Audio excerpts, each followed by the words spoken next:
Et si je vous disais qu'une chaîne de supermarchés allemande, discrète et sans fioritures, était en train de devenir plus rentable aux États-Unis qu'en Allemagne elle-même, et que dans un pays où les gens fuient traditionnellement les supermarchés discount, cette même enseigne provoque aujourd'hui des files d'attente interminables à chaque nouvelle ouverture. Avant de vous révéler comment un modèle aussi austère est en train de conquérir l'Amérique, laissez-moi juste vous glisser une chose. Abonnez-vous, ça m'aide énormément à faire vivre cette chaîne et on découvre ensemble ce mystère tout de suite. Chez nous, en Europe, croiser plusieurs enseignes Aldi dans une même ville relève de la banalité la plus totale, un peu comme trouver un fast-food à chaque coin de rue aux États-Unis. Sauf que justement, aux États-Unis, les supermarchés discount de ce genre n'ont jamais vraiment fait partie du paysage. Les Américains mangent énormément à l'extérieur, et lorsqu'ils font leurs courses, ils privilégient historiquement d'immenses hypermarchés comme Walmart ou Target, où l'on trouve absolument tout en un seul passage. Mais tout cela est en train de basculer. Aldi vit actuellement une explosion de popularité aux États-Unis. L'enseigne ouvre près de 200 nouveaux magasins chaque année et vise 3200 établissements sur le territoire américain d'ici 2028. Les Américains sont si enthousiastes que certaines ouvertures provoquent de véritables files d'attente géantes devant les portes.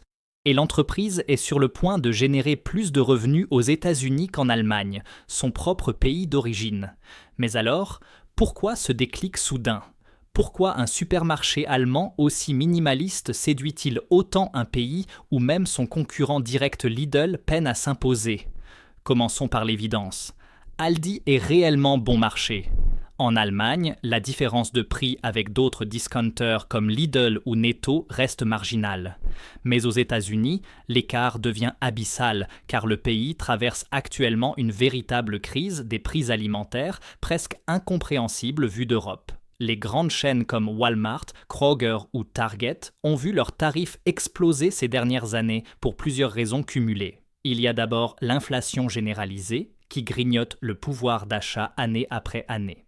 Mais s'y sont ajoutées des crises bien plus brutales. Une épidémie massive de grippe aviaire ayant forcé l'abattage de 123 millions d'animaux d'élevage et les droits de douane extrêmement élevés imposés par Donald Trump, touchant également une large part des produits alimentaires. Le résultat ? Des prix devenus tout simplement absurdes. Une douzaine d'œufs, qui coûtaient auparavant environ 1,50 $, est montée l'an dernier jusqu'à 6,23 $. Le bœuf, lui, a grimpé de 73% en à peine 5 ans. Mais voici le détail le plus révoltant. Les grandes enseignes américaines ont profité de ce chaos pour gonfler leurs marges bien au-delà du nécessaire. Un phénomène que l'on surnomme désormais la gridflation, littéralement l'inflation par la cupidité. Autrement dit, Walmart et consorts ont maximisé leurs profits en laissant croire aux consommateurs que seule l'inflation était responsable. Les conséquences ont été spectaculaires. Dans 29 grandes villes américaines, il est devenu, à certains moments, moins cher d'acheter un burger déjà préparé dans un fast-food que d'acheter séparément les ingrédients crus chez Walmart. Une seule grande chaîne n'a jamais joué ce jeu-là, Aldi. Et cette différence de prix, à elle seule, a suffi à faire basculer une partie massive des consommateurs américains vers ces rayons. Mais ce n'est pas le plus fou. Car les prix bas ne sont pas la seule explication à ce raz-de-marée. Aldi n'a rien d'une nouveauté aux États-Unis. L'enseigne y est implantée depuis 1976. Pourtant, ce boom ne date que de maintenant. Pendant des décennies, Aldi traînait une réputation peu flatteuse, celle d'un supermarché vendant des importations de qualité douteuse, réservées aux foyers les plus modestes qui n'avaient pas les moyens de faire autrement. Et c'est précisément cette image que l'entreprise a décidé de pulvériser. Fini le discours centré uniquement sur les prix cassés. La communication met désormais l'accent sur la qualité des produits et surtout sur leur origine locale, un argument devenu essentiel pour de nombreux consommateurs américains. Plus de 90% du sortiment repose sur des marques propres exclusives, fabriquées grâce à des partenariats extrêmement habiles avec des industriels américains historiques. Le pain de la marque maison Live Fresh, par exemple, est en réalité produit par la grande boulangerie industrielle habituellement chargée de fabriquer les célèbres pâtisseries Entenmann's. Les céréales de la marque Millville sortent quant à elles des usines du fabricant reconnu Post Consumer Brands, tandis que certains produits laitiers proviennent d'entreprises traditionnelles américaines bien établies. En misant sur ses marques propres, Aldi contourne ce qu'on appelle la taxe de marque. Le consommateur échappe aux coûts massifs liés à la publicité télévisée et aux intermédiaires, tout en récupérant exactement le même produit, simplement sous un autre emballage. Et c'est là que tout bascule encore un peu plus, car Aldi a lancé une offensive presque idéologique. De nombreux produits alimentaires américains contiennent des ingrédients interdits en Europe et les réseaux sociaux regorgent désormais de vidéos où des Américains découvrent, choqués, à quel point leur alimentation est ultra transformée. Aldi a saisi cette opportunité en retirant 13 colorants artificiels de ses recettes, dont le très controversé colorant Red numéro 4, avec un objectif encore plus ambitieux, éliminer 44 additifs, arômes et conservateurs supplémentaires d'ici la fin de l'année 2027.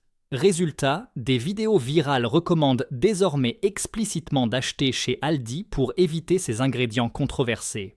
L'entreprise a même entièrement repensé ses emballages, simplifiant son offre de 90 marques propres à seulement 26 marques principales, toutes estampillées Aldi Original, pour rassurer immédiatement le consommateur. Et cette stratégie fonctionne remarquablement bien. Selon les sondages, environ 67% des jeunes acheteurs américains considèrent désormais ces marques propres comme équivalentes aux grandes marques nationales, une idée impensable encore quelques années plus tôt. Mais alors, comment Aldi parvient-il à proposer des prix aussi bas tout en restant rentable ? La réponse ne tient pas de la magie, mais d'une efficacité opérationnelle absolument redoutable. Un magasin Aldi américain type ne mesure qu'environ 1100 mètres carrés et propose seulement 1650 produits, quand un supercenter Walmart s'étend sur 17 000 mètres carrés avec plus de 31 000 références. Cette surface radicalement réduite fait mécaniquement chuter les loyers et les coûts énergétiques. L'entreprise mise aussi sur des cartons prêts à l'exposition, directement déposés en rayon sans manipulation supplémentaire, économisant d'innombrables heures de travail. Même l'emballage a été optimisé. Les produits Aldi sont imprimés avec plusieurs codes barres permettant aux caissiers de scanner les articles sans jamais avoir à les retourner. Un détail qui semble anodin, mais qui permet à un employé de scanner environ 1000 articles par heure, contre à peine 600 chez Walmart, Kroger ou Target. À cela s'ajoutent deux habitudes qui nous paraissent évidentes en Europe, mais qui bouleversent totalement le modèle économique américain. Les clients emballent eux-mêmes leurs courses, alors que les autres chaînes emploient du personnel dédié à cette tâche, allant parfois jusqu'à porter les sacs jusqu'à la voiture, et il faut insérer une pièce dans le chariot pour pouvoir l'utiliser, une pièce récupérée en le rapportant, ce qui évite d'employer du personnel supplémentaire pour aller récupérer les chariots abandonnés sur le parking. Aldi ne dispose même pas de ses hôtes d'accueil qui saluent les clients à l'entrée des magasins Walmart. Résultat de toute cette mécanique implacable. Un magasin Aldi américain fonctionne souvent avec seulement 3 à 5 employés par équipe, quand un supermarché classique de taille moyenne en emploie entre 15 et 30 et jusqu'à 100 dans les plus gigantesques hypermarchés. Cette efficacité extrême permet à l'entreprise de croître à une vitesse fulgurante, notamment en rachetant directement de petites chaînes existantes comme Winn-Dixie ou Harvey's Supermarkets, transformant instantanément leur surface en magasins Aldi. Et la stratégie d'implantation a elle aussi radicalement changé. Autrefois cantonné aux quartiers modestes, Aldi s'installe désormais massivement dans des banlieues bien plus aisées, attirant une clientèle totalement nouvelle. L'enseigne compte déjà 2700 magasins aux États-Unis et vise plus de 5000 établissements d'ici 10 ans à peine. De quoi, potentiellement, dépasser Walmart et devenir le numéro 1 incontesté du commerce alimentaire américain.